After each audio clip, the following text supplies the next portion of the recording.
pillar of the processed food industry is salt, sugar, and fat. When we were evolving as humans, we didn't have a lot of salt, sugar, and fat. The theory is that we developed a taste for those things because they were so rare.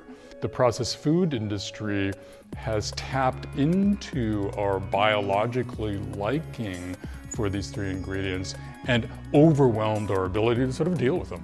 One of my favorites, the potato chip. That's one of the most craveable products out there because actually it has all three. So it's got salt on the surface. The industry calls this the flavor burst because it's the first thing typically that hits your tongue, interacts with the saliva, sends that incredibly fast signal to the reward center of the brain, which says, wow, love that, Michael, eat more.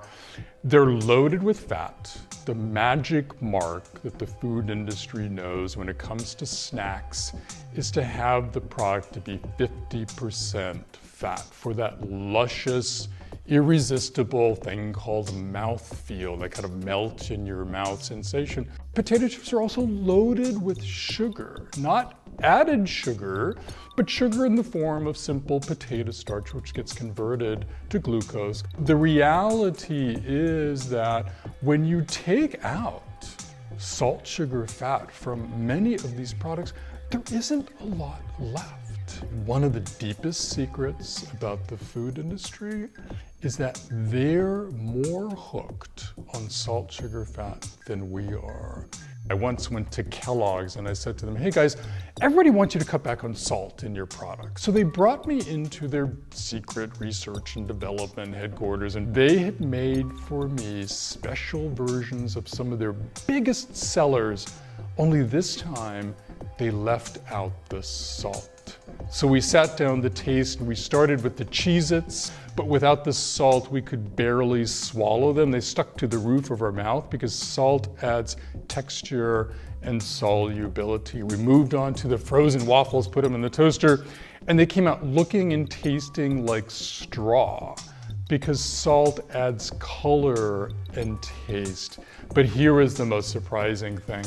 The cornflakes, put them in a bowl, added milk, took a big spoonful, and before I could say anything, the chief spokeswoman gets this look of horror on her face, swallows, and she blurts out the word metal. I taste metal.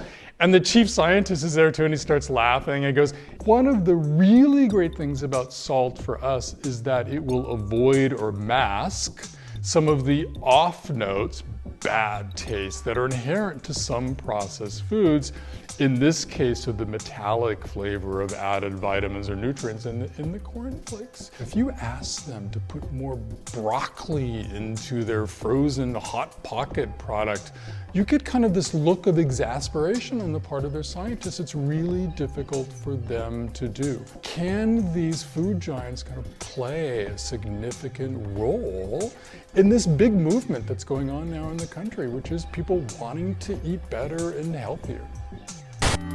Hi, click down there to like and subscribe. I do it myself, but I'm a rock.